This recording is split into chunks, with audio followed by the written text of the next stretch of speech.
Sejam bem-vindos a mais um vídeo do Grupo de Economia da Energia. Você pode ouvir também em podcast GE Energia, do Grupo de Economia da Energia, escolhendo a plataforma que preferir. Eu sou Renato Queiroz e hoje vamos conversar com o professor Ronaldo Bicalho, do Grupo de Economia da Energia, sobre o artigo que ele escreveu no blog do grupo, intitulado Privatização da Eletrobras, a crise contratada. O link deste artigo está aí no vídeo. Olá, Ronaldo, tudo bem? Tudo bem, Renato. Ronaldo, eu já vou iniciar a nossa conversa pedindo para você falar um pouco sobre a importância do Estado na garantia do suprimento de energia nos países, as instituições. Você falasse um pouco sobre isso para a gente já introduzir o nosso assunto. Por favor. Renato, todo o Estado nacional ele se preocupa com a segurança do abastecimento de energia, né? A segurança energética ela é considerada um elemento fundamental da segurança nacional, né? Então, a responsabilidade pela segurança do abastecimento de energia, né, daquela energia necessária para o crescimento econômico, para o desenvolvimento econômico, para o bem-estar, para o conforto da sociedade, a responsabilidade desse abastecimento, ao fim e ao cabo, é do Estado, né? Isso independentemente se esse suprimento ele é garantido diretamente, né, pelo Estado, através da presença de estatais, ou se esse abastecimento é feito pela iniciativa privada, pelo setor privado. Independentemente disso, a responsabilidade, ao fim e ao cabo, é do Estado. Então, se você tem algum problema na garantia desse abastecimento, na interrupção desse abastecimento, racionamentos, coisas desse tipo, a responsabilidade final sempre é do Estado. O Estado é, na verdade, o garantidor final desse abastecimento em qualquer lugar do mundo, né? Então, se você tem problemas na garantia do abastecimento, a responsabilidade final é do Estado, é do governo de plantão, né? De quem tem a responsabilidade de garantir essa segurança energética. Pois é.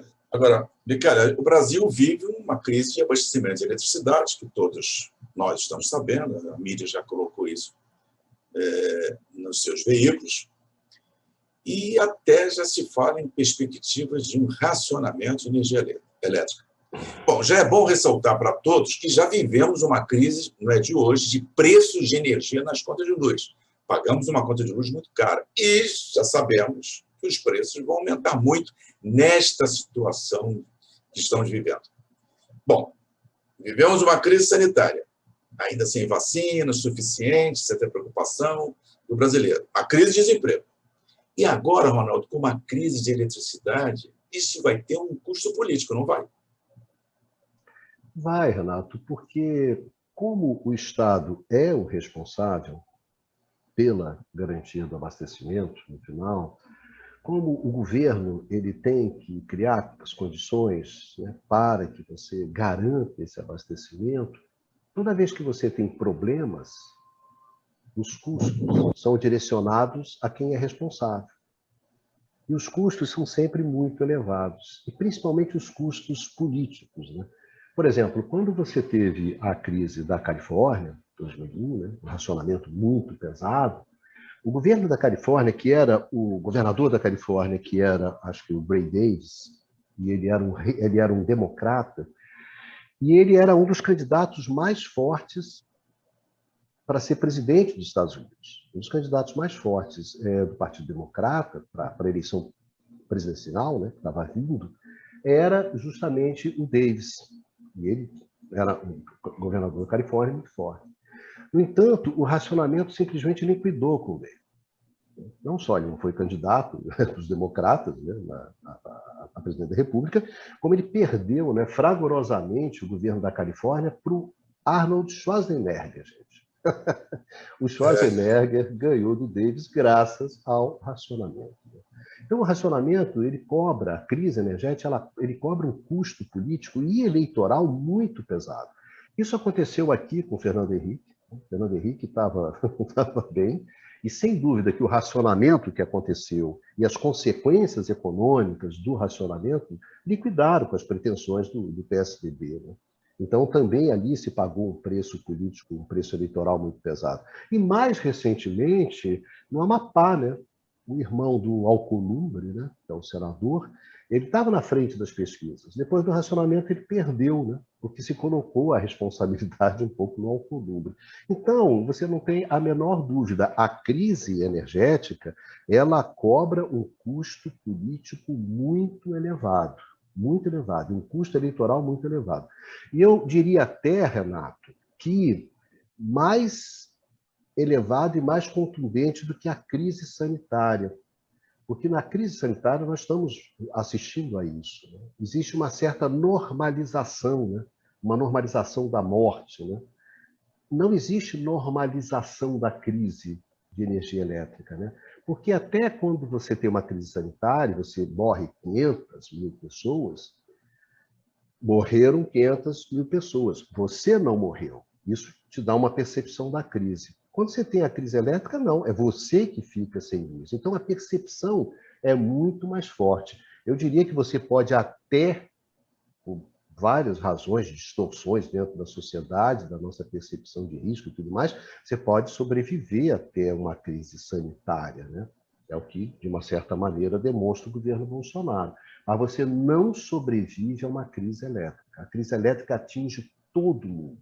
Entre aspas, na crise elétrica, todo mundo morre. Todo mundo fica sem luz. E o Amapá, Califórnia, o Brasil do Fernando Henrique demonstrou concretamente isso. Então, você tem toda a razão. O custo político e o custo eleitoral de uma crise energética é gigantesco.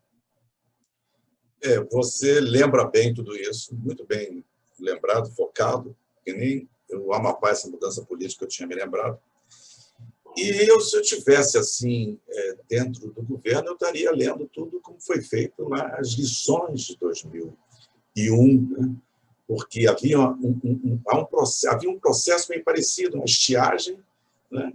Um modelo do setor elétrico que não funciona muito bem, até hoje não funciona, esse modelo de mercado não combinou com as nossas características de geração hidrelétrica, etc. Nós tínhamos uma economia naquele momento que ela estava mais alta que uma outra situação de patamar, mas nós estamos correndo para isso, porque a economia certamente deve dar uma recuperada. E aí, a Eletrobras, eu vou introduzir, me lembrei agora, uma boa pergunta para você, a questão da Eletrobras, porque a Eletrobras, naquele momento, também estava no programa de desestatização, já estava tudo sem investir, segurando investimento, fazendo programas de demissões voluntárias para esvaziar para aumentar o seu custo, tira as pessoas competentes, mas aumenta o custo. Eu ofereço para o investidor uma Eletrobras mais atraente, com caixa, etc. Tal. Uma situação semelhante. O governo suspendeu a privatização da Eletrobras e ainda fez com que a Eletrobras investisse para sair fora desse pesadelo que foi o apagão, né? O racionamento, com custos para a sociedade, comércio, indústria residencial enorme. Mas, Ronaldo, nós estamos, então, em curso de uma mudança política energética no Brasil, e você falou no seu artigo bem mais radical, se não me engano, dos últimos 90 anos, que é a privatização da Eletrobras. E aí eu queria, já que entramos nesse caminho, o que representa essa privatização da Eletrobras para o país?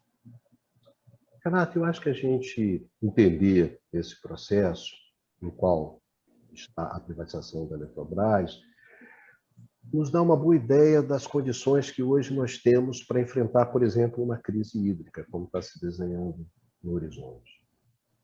Em primeiro lugar, a privatização da Eletrobras é a medida mais radical na política energética nos últimos 90 anos? Sim, ela é a medida mais radical. Por quê? Porque desde os anos 30, o Brasil começa um movimento no sentido de que, olha, o Estado ele vai ter um papel importante na garantia do abastecimento elétrico. E ele vai fazer isso por quê? Porque você considera que o setor privado não é capaz de fazer isso. Então, esse movimento começa nos anos 30, começa com o Código de Águas, em 34, que é uma intervenção puramente regulatória.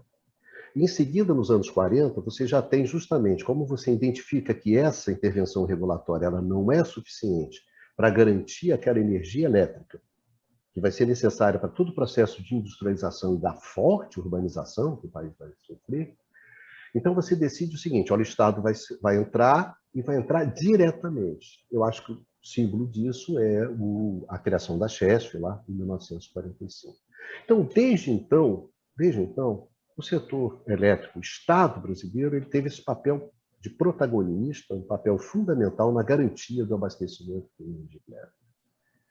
Então, isso se seguiu e, mesmo quando a gente observa a partir dos anos 90, você tem uma tentativa ali de substituir o Estado, é uma tentativa frustrada. A tentativa de a saída do Estado, a saída da Eletrobras, acabou gerando um contexto no qual você tem o racionamento. Em 96, você acompanhou até melhor do que eu isso, quer dizer, em 96 você tem um relatório da Cupress e Lybrand, que era a consultora, né? A empresa de consultoria internacional, que dava consultoria justamente para o processo de reestruturação, ela sinaliza que você precisa fazer determinados investimentos emergenciais, senão você teria o racionamento. Isso foi em 1996, né? E, no entanto, você não conseguiu isso. E você não conseguiu isso simplesmente porque você estava retirando o Estado, você estava retirando a Eletrobras. Então, quem vai resolver esse problema vai ser o setor privado e nós vamos dar um incentivo para isso. Não conseguiu. Então, a partir daquele momento, daquele fracasso, você interrompeu esse processo que você estava tendo, né, de privatização e de tudo mais, manteve o Estado, e o Estado permaneceu. Mesmo na medida em que você ia aumentando a participação do setor privado, e houve esse aumento significativo da participação do setor privado, no caso do setor elétrico brasileiro, a Eletrobras continuou sendo fundamental. Para quê? Para garantir que a expansão fosse feita. Então, não só dos grandes projetos estruturais, como Geral, Santo Antônio, Belo Monte, a parte de nuclear, como também nas diversas SPS, na qual, em parceria, a Eletrobras alavancava justamente o investimento privado e garantia, ao fim e ao cabo, a expansão necessária do setor. O que aconteceu é que dessa vez não, dessa vez você está propondo a retirada do Estado. Então, pela primeira vez, a gente vai retirar o Estado dessa posição do back, né? Do cara que no final segura o jogo ali, e você vai deixar completamente para o setor privado. Claro que vai ficar Itaipu nuclear, uma coisa pequena ali, mas a retirada, a privatização da Eletrobras, eu acho que ela é a medida de política energética, não tem a menor dúvida, mais radical que nós já tomamos nos últimos 90 anos, né? Então, a gente teria que estar discutindo isso muito mais profundamente do que nós estamos discutindo. Mas é a medida mais radical, você tem razão. É bastante radical. Nenhum governo nos últimos 90 anos bancou isso, né? Porque na hora H falou, sim, mas ao final, como é que eu fico? Aí recua. Ou acontece um racionamento, acontece alguma coisa que deixa bem claro, você pode se sustentar exclusivamente no setor privado para garantir o abastecimento do setor elétrico brasileiro, da energia elétrica? Não, então fica. Foi o que aconteceu até hoje. Pois é, a gente tem discutido isso, você tem participado de grupos técnicos sem conotação política, analisando o setor elétrico. E aí é uma preocupação muito grande que o Brasil pode cair numa gigantesca crise energética, como aconteceu há 20 anos, e uma crise talvez maior, que eu vou discutir isso com você. E aí eu achei interessante que, nessa discussão técnica, alguém nos perguntou lá quantos % de geração a Eletrobras participa? 30%, eu acho, não é verdade? Quer dizer, então, a conclusão ali do colega ali, técnico, engenheiro, falou assim, então 70% está na mão dos privados? Sim, 70% está na mão dos privados. Então, essa crise energética, a culpa é dos privados? Interessante isso, a reflexão. Agora, você tem razão sobre o afastamento do Estado nesse momento. E talvez, acho que você cita também que é praticamente uma omissão irresponsável, né? Porque eu estou caminhando para uma crise de abastecimento e nessa confusão de crise, ainda vou tirar o Estado desse protagonismo, né, com fragilização de instituições e tal. Então, eu queria que você falasse um pouco com isso, né? Quer dizer, a saída do Estado, normalmente, quer dizer, vai fragilizar as instituições, quer dizer, o Brasil está com instituições fragilizadas, quer dizer, um desmanche do setor. Queria que você esticasse, mais uma hegemonia de grupos financeiros, queria que você esticasse um pouco esse teu raciocínio que você começou antes. Tal. Nato, o que acontece é o seguinte, né? Qual é a situação que a gente tem hoje, né? Dentro do setor elétrico brasileiro, mas também do setor elétrico no mundo inteiro. O setor elétrico no mundo inteiro hoje, ele vive um desafio, né, que é muito grande, né?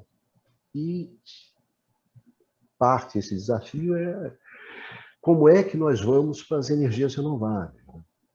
Essa é a questão fundamental do setor elétrico no mundo. Como é que nós vamos viabilizar a entrada maciça das energias não renováveis? E essa questão é simples, é fruto do quê? Fruto das pressões da mudança climática, do aquecimento global, que faz o seguinte: olha, gente, nós temos que sair da nossa base tradicional, né, de recursos naturais, que são os combustíveis fósseis, e nós temos que ir para energias que não emitem CO2 e, portanto, não causam aquecimento global e as mudanças climáticas. Então, esse é o grande desafio do setor elétrico no mundo, né? É um desafio gigantesco, é o maior desafio que o setor elétrico tem desde o seu nascimento.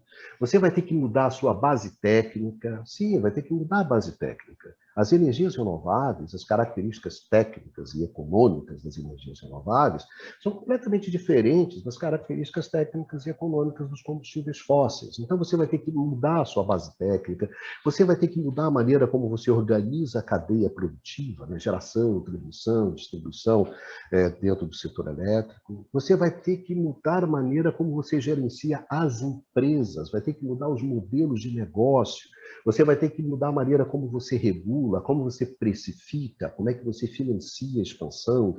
Você vai ter que mudar as políticas públicas justamente para esse setor completamente novo que vai sair, que vai surgir desse processo. Então, o setor elétrico no mundo ele está envolvido nisso. E nós? Nós também estamos envolvidos nisso, né? Por quê? Porque a nossa base hidráulica, ela não sustenta mais o setor elétrico brasileiro. E não sustenta por quê? Porque os nossos reservatórios, a demanda cresceu muito, a capacidade desses reservatórios não acompanhou, e não tem condições de acompanhar. Então, esses reservatórios, eles não são capazes de sustentar o setor elétrico. Como é que eles faziam isso? É porque esses reservatórios eram a nossa grande proteção em relação ao risco hidrológico. Então, a questão de chover ou não chover, para nós, a gente ficava menos expostos, né? Nós ficávamos menos expostos a isso, por causa do reservatório. Choveu muito, eu guardo a água para usar justamente nos períodos de seca. Só que isso não dá mais para fazer, isso não é mais possível, né? Então, o que acontece? Nós vamos ter que compor a nossa matriz com outras fontes de energia. E aí é que vem a grande questão para nós, né? Se não tivesse acontecendo nada no mundo, Renato, nós iríamos para as térmicas, para os combustíveis fósseis, e o tradicional, né? O feijão com arroz, não tinha nada demais. Mas como está acontecendo isso no mundo, gente? O mundo está descarbonizando, o mundo está saindo do combustível fóssil. O novo padrão, a nova indústria que está sendo construída em torno das energias renováveis. Então, é desse processo de inovação é que vão surgir as grandes fontes de redução de custo, de tarifa, ou seja, está sendo construído um novo mundo elétrico. Esse novo mundo elétrico não é térmico, não é de combustíveis fósseis. Então, não adianta a gente ir para as térmicas, porque nós estaríamos indo para um lugar onde não tem ninguém, onde as pessoas estão saindo. Então, não tem jeito, nós também vamos para as energias renováveis. Nós também temos os grandes desafios que o setor elétrico no mundo inteiro tem. Entendeu, Renato?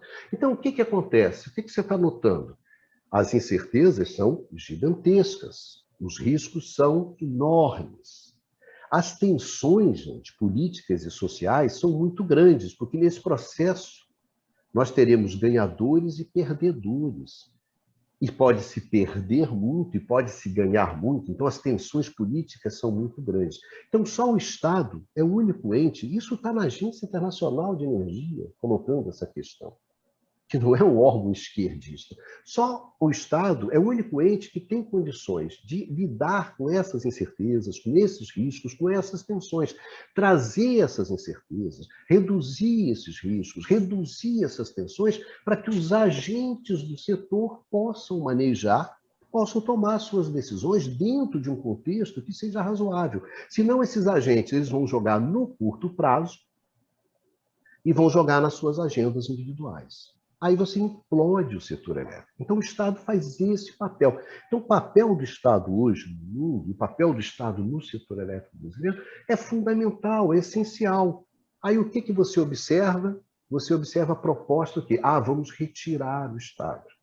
Vamos privatizar, vamos desregulamentar, vamos ampliar o espaço para a iniciativa privada, vamos ampliar o mercado livre. Enfim, Renato, uma agenda de transição para o mercado, e não de transição elétrica, não de transição para os renováveis, mas é uma agenda de 30, 40 anos atrás. Você está me entendendo? Então, nós estamos metidos numa agenda extemporânea, fora de tempo, fora de lugar, que não responde aos problemas que nós temos. Então, eu acho que a primeira grande questão é isso. Quer dizer, nós estamos fazendo uma mudança radical de política energética, que é o afastamento do Estado, no momento onde essa estratégia ela não tem nenhuma consistência, ela é completamente inadequada ao que está acontecendo no setor elétrico no mundo, aqui, nesse exato momento. Então, eu acho que essa questão, Renato, da inadequação, ela é dramática. Quer dizer, nós estamos fazendo um movimento que não tem nada a ver. Nós estamos fazendo um movimento completamente sem senso. Se a gente olha assim, como é que se resolve o problema do setor elétrico, né, no Brasil? Como é que se resolve hoje o problema do setor elétrico no mundo? Então, é completamente extemporânea, fora do lugar. Então, eu diria que esse afastamento do Estado, ele é uma questão que torna, não é que torna os nossos problemas maiores, né? Ele simplesmente não nos dá nenhuma condição de enfrentar os problemas. Acho que a outra coisa que você falou foi sobre as instituições, é isso? Desculpa. Exato. Eu acho que a gente pode falar nas instituições, fechando um pouco, e você pode colocar, mesmo que você repita alguma coisa que você falou, mas que possa fazer um resumo para aqueles que estarão nos vendo, nos ouvindo, essa relação da crise hídrica de 2001 e a de hoje, participação da Eletrobras, as instituições, as diferenças disso tudo. Você podia dar um fechamento da nossa conversa fazendo essa comparação das fortes crises hídricas de 2001 e a de hoje, e esse contexto de instituições, Eletrobras nesse meio, enfim. Renato, olha só, é uma coisa que vem nos preocupando há alguns anos, de uma forma muito, muito pesada. As instituições, gente, elas jogam um papel fundamental no setor complexo como é o setor elétrico. Um setor onde demanda coordenação. O setor elétrico é um setor que demanda muita coordenação. Aquela coordenação técnica, que é a mais óbvia, que é a coordenação de despacho. Né?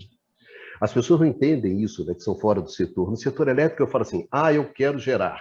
Então eu vou lá, ligo e gero. O Renato fala, eu quero gerar, vou lá. Não, não é assim. Não é assim. No setor elétrico tem um ente que centraliza isso e diz, Renato, pode gerar. Bicário, pode gerar. Ou então, Renato, gera. Bicário, gera. Tem um cara que faz o meio de campo, né, que coordena o jogo todo. Isso na parte física, né, que é o famoso despacho. Mas você precisa também de ter uma coordenação econômica.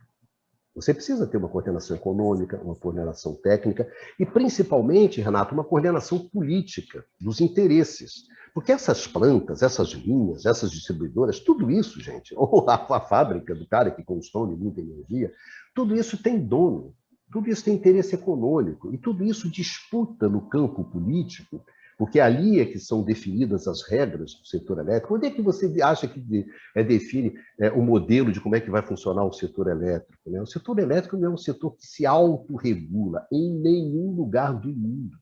A regulação é feita pelo Estado. Quem define como é que o setor vai funcionar é o Estado. E, geralmente, os grandes modelos, os modelos são definidos no parlamento. É o Congresso de cada país, nos Estados Unidos, o parlamento na Inglaterra, aonde você quiser, que define. Então, essa coordenação dos interesses, elas são muito importantes. Para quê? Para que você gere um conjunto de regras, de normas de funcionamento que seja consistente, que permita que o Estado, né, que o setor ele opere e que ele tenha uma expansão adequada. Então, essa coordenação é chave, é fundamental. Então, as instituições são essenciais dentro do setor elétrico. Não existe a menor possibilidade de você ter um setor elétrico sem instituições. E o que a gente observa no caso brasileiro? Isso que tem nos preocupado muito nos últimos anos. É o quê? É a destruição das instituições. Então, como o Brasil sofre um processo muito grave de destruição das instituições, que são as instituições que coordenam, que gerem os conflitos, que reduzem as incertezas, os riscos. Economistas gostam disso, e é isso. Então, a gente vive no Brasil uma destruição das instituições. Então, é claro que isso bate no setor elétrico, Renato, de uma forma dramática. Dramática. O fato de você ter essas instituições fragilizadas é uma coisa que, para nós, ela é dantesca, gente.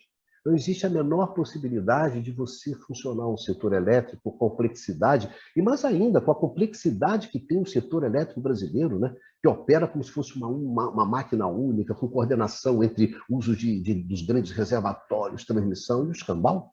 Rapaz, o setor elétrico é extremamente complexo, o setor elétrico brasileiro. Ele demanda muito das instituições. Então, a gente tem instituições numa situação muito difícil, muito difícil. Isso é enormemente preocupante. Ronaldo, a gente está encaminhando para o final aqui, deixa eu fazer aqui duas perguntas para você. É o seguinte, quer dizer, o fato, a gente ainda está falando de uma comparação de 2001 com agora, mas o fato dos interesses financeiros, o peso dos interesses financeiros nessa discussão, medida provisória, etc., tem um grande peso dos interesses financeiros. Você acha que isso...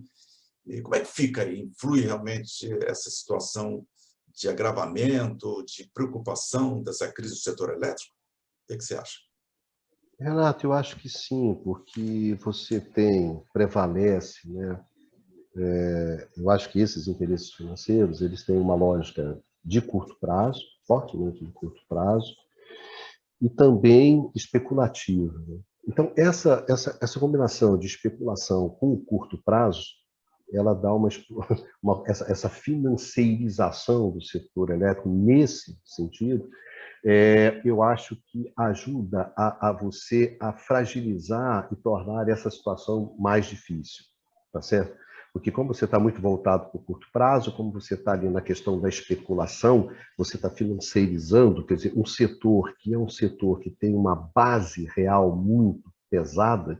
Então, quando você traz qualquer perspectiva que prevalece a especulação e prevalece o curto prazo, dentro da lógica do setor elétrico, acho que você sempre implode o setor elétrico, né? Eu acho que o grande exemplo disso é a Enron, né? A Enron, que está lá no meio do racionamento, no meio da questão da Califórnia, a Enron era o ícone da especulação, da gestão de risco, da nova maneira de gerir o risco, de derivativos, disso, daquilo. A Enron, gente, para se ter uma ideia, os gestores da Enron acabaram em cana, né? Para você ter uma ideia de como é que essa questão foi pesada. E é uma das responsáveis pela crise da Califórnia, né? É justamente a Enron. Então, o desastre da Enron colocou uma enorme interrogação em cima dessa capacidade de financiarização, de gestão de risco e de tudo mais. Então, eu acho que, além disso, né, de ser uma coisa digamos assim, que a gente já constata ao longo dos anos. Quer dizer, esse momento particular no qual você aposta em privatização, no qual você aposta no desmanche do Estado, onde cada um vai pegar um pedaço, tá certo? Como eu falo sempre, é como se você pegasse um ônibus escolar, você levasse para um terreno baldio, você fizesse o desmanche e você dividisse ali as partes do ônibus entre a quadrilha. Então tem um cara que quer levar o pneu, etc. Agora, como é que vai ficar o transporte escolar? Porque o cara não está nem preocupado com isso. Ele está preocupado com aquele butim, com aquele saque que ele está fazendo, né? Então, é claro que essa combinação, ela ajuda a você a implodir o setor elétrico brasileiro, a desmanchar mais o setor elétrico, né? A fragilizar, a abrir, a arrebentar com esse setor elétrico. Então, eu acho que essa combinação, a saída do Estado, né? A fragilização completa do Estado, né? A fragilização, sai o Estado. Aí você olha para as instituições estão no bagaço, e você ainda tem esse desmanche capitaneado pelo mercado financeiro. Essa combinação ela gera uma crise que eu chamo no meu artigo, uma crise contratada. O que a gente vai ter no final? Vou ter sinceramente, um setor elétrico fragmentado, desconectado, um setor elétrico regionalizado, localizado, um setor elétrico no qual você vai perder as economias de escala, as economias de escopo, as economias de diversidade, né, que foram fundamentais para a gente ter custos mais baixos. Então, a consequência da perda dessas economias são custos mais elevados, tarifas mais elevadas, ou seja, explosão tarifária? Sim, explosão tarifária. Explosão tarifária. E, fechando tudo isso, um setor mais judicializado, mais financiarizado, ou seja, um setor que ele simplesmente vai se desmanchar. Então, o que a gente vai assistir vai ser justamente esse desmanche do setor elétrico como nós o conhecemos hoje. Entendeu, Renato? Então, eu acho que isso nós já contratamos, isso aí já está contratado. Isso aí é você sentar numa cadeira e ficar assistindo um desastre. Se nada for feito, é isso, né? Então, você vê que dentro desse processo, a privatização da Eletrobras ela joga um papel fundamental. E essa questão está se decidindo lá no Senado nesse exato momento. Então, o Senado hoje, o Senado tem essa responsabilidade. Ou ele para essa porra louquice, essa completa porra louquice, onde, sabe, todo mundo acha que vai ganhar, dos agentes, né? O cara da Brás acha agora, né? Pega o Eletrobras, descontrata energia, que hoje vai para o mercado regulado, vai cair aqui no mercado livre e eu vou me dar bem. O cara do banco acha, não, eu vou fazer derivativo, eu vou entrar nesse negócio da comercialização, da arbitragem, eu vou me dar bem, né? A distribuidora, essa aí está achando, eu acho que ela vai, tá certo? Oh. Ela está bem assim. O gerador, não. Gente, na Califórnia, o que é interessante do processo da Califórnia é que antes todo mundo achava que ia se dar bem. Todo mundo achava que tinha uma salvaguarda, sabe? Eu vou pular do desastre antes. Todo mundo se lascou na Califórnia. Então, aqui eu assisto, assim, pasmo, um processo totalmente desse tipo. Todo mundo acha que no final vai se dar bem. Não vai. A gente está contratando uma crise gigantesca no setor elétrico brasileiro. E eu acho que o Senado, nesse exato momento, ele tem essa responsabilidade, né, de parar essa loucura, de parar essas coisas. E você vê que o negócio é tão sem coordenação, gente. O negócio é tão avacalhado que você vê que os caras enfiaram aquele jabuti para lá, jabuti para cá. Cara, o projeto já era ruim e sempre foi ruim. O jabuti é só um jabuti a mais, um problema a mais dentro das negociações. Aí, então, enfia as térmicas aí. Ou seja, o projeto todo ele está errado. Então, o que eu acho que seria fundamental? Cara, para esse negócio. Para o carro. Por quê? Porque a gente vai bater no muro. A gente vai bater no muro. Mas é muito dinheiro, Ricardo. É muito dinheiro. Muita gente vai ganhar dinheiro. Vai bater no muro, cara. Para essa porra, senão você vai bater no muro. É bom, isso, Renato. Então, essa é a parte financeira. Eu queria terminar perguntando, curto e grosso, tem perspectiva de racionamento esse ano ou 2022? Renato, eu acho o seguinte com relação a isso, né? O que essa crise hídrica ela fez? Ela simplesmente antecipou essa crise com o tratado. Que nós vamos ter uma crise, isso aí nós já contratamos quando a gente resolveu ir para um lugar onde ninguém está, com instituições completamente despedaçadas e fazendo um desmanche no meio de tudo isso. Tá certo? Então, eu acho que dentro desse contexto, onde, em relação ao setor 90, né, que foi uma coisa que você vivia, eu acho que hoje, esse contexto, o setor elétrico brasileiro, o setor elétrico do mundo, se encontra numa situação muito mais difícil como setor, como atividade econômica, quando você olha para frente, como é que vai ser esse setor, o que vai acontecer, uma situação muito mais difícil do que era lá nos anos 90, mas muito, muito mais difícil, muito mais radical, muito mais complicada, tá certo? Inclusive para os agentes que estão dentro desse setor. Então, o contexto é muito, muito, muito mais difícil. Naquela época, Renato, você assistiu, tratava-se, bom, vamos sair do monopólio e vamos para a concorrência, vamos sair do Estado e vamos para a iniciativa privada.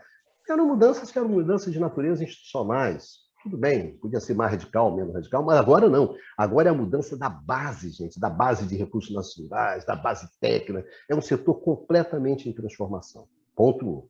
Ponto 2, sem a menor dúvida, as instituições lá atrás estavam muito, muito, muito melhor do que estavam agora.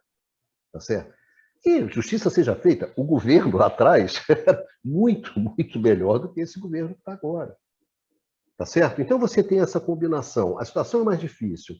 As instituições muito mais fragilizadas. E terceiro, você está no meio do desmanche. Você está no meio do desmanche, gente. Nos anos 90, tinha um desmonte, sim, estou saindo do Estado, etc., mas quando acontece, quando pinta o racionamento, não, para tudo. Se recuou. Se teve agora, gente, não, nada parece impedir esse projeto de vamos desmontar o Estado brasileiro. Nada. Pode morrer 500 mil pessoas, você pode ter pandemia, pode ter crise, pode ter o diabo. Cara, não, eu quero o meu, não para. Então, vamos lá, vamos acelerar na Câmara. A Câmara conseguiu aprovar a privatização da Eletrobras sem nenhuma audiência pública. Nenhuma audiência pública. Agora, no Senado, a gente está conseguindo algumas audiências. Tá certo? Então, tem o pessoal que quer acelerar o processo. Então, eu acho, diante desse quadro, se você fala a nossa possibilidade de ter um racionamento, e mais do que isso, a capacidade de que esse racionamento tenha consequências muito mais graves do que aquelas consequências que nós tivemos lá nos anos 90, acho que sim.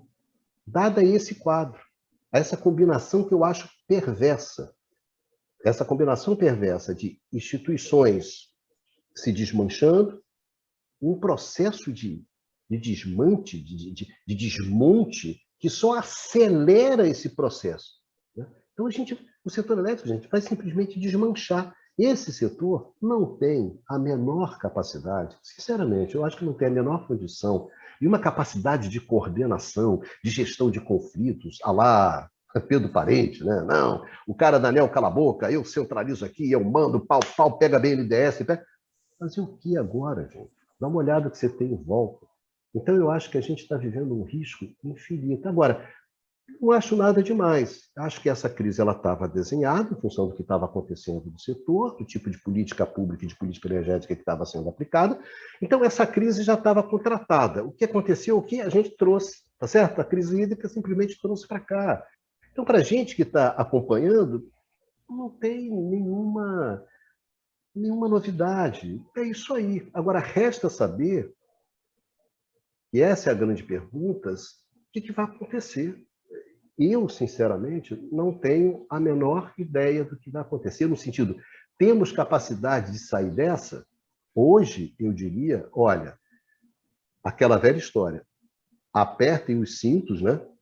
Porque não tem piloto, não, cara. E você entrar numa crise hídrica sem piloto, isso com as instituições, não, nós estamos, ANEEL, para todo mundo, ANEEL, Ministério, não, deixa comigo. Renatinho, você assistiu esse Deixa Comigo lá atrás, numa situação 1000 vezes melhor do que a da agora, né? Então, Agora, imagina esse deixa comigo com esse, digamos assim, com esse time que você tem hoje. Então, acho que hoje a gente não tem a menor condição de enfrentar uma crise hídrica. Embora as instituições vão falar, papapá. E não adianta, mesmo que São Pedro dê uma força, mesmo que a gente consiga ali segurando daqui, porque a economia não cresce, não adianta, gente. A crise a gente já contratou. A gente está contratando, assinado assim, privatização da Eletrobras. Depois disso, a gente vai ter a modernização, ampliação do Mercado Livre, que vai ser a nova parada que vai ser no Senado, lá no Congresso, patatá, patatá, que é o tal da modernização, nós vamos para o nada. A gente vai para o nada. E vai se dar muito mal. Vai se dar. Não. Tem uma palavra em português que define bem o que nós vamos acontecer com a gente. Mas, enfim, a gente vai se lascar.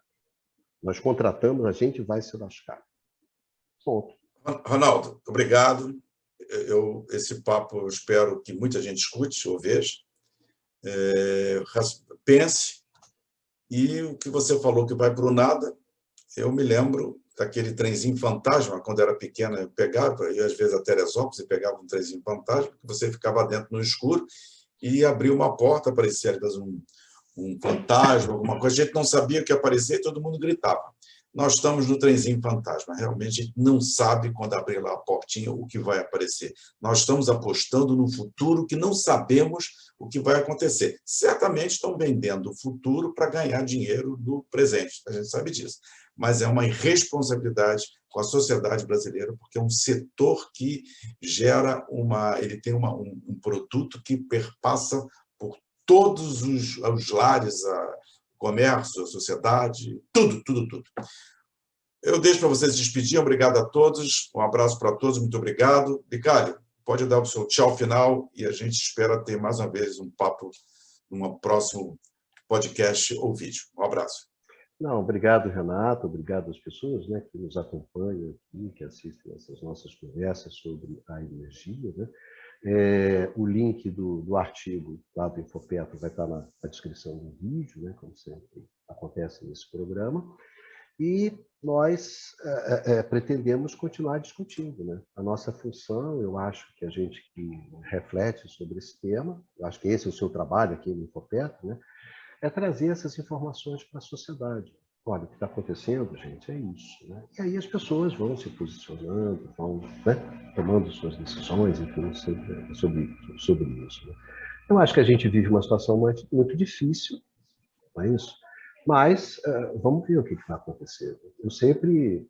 tem uma frase que eu gosto muito de um filósofo italiano que diz que, às vezes, o inevitável não acontece por causa do imponderável, né? Tá bom terminar assim. Então, às vezes o inevitável não acontece por causa do imponderável, do inesperado, né? Como dizia o velho Nelson Rodrigues, às vezes a gente é salvo pelo sobrenatural de Almeida, né? Você que é mais velho lembra desse personagem, lembra dessa questão do Nelson, a bola não entrou por quê? Tinha tudo para entrar, o sobrenatural de Almeida. Então eu tô apostando no imponderável, no inevitável, né? Do sobrenatural de Almeida, para que essa bola não entre, né? Mas essa bola, se não acontecer nada, ela vai entrar. A gente vai tomar um 7-1. Vai ser difícil. O racionamento lá de 2001 vai parecer luxo e riqueza.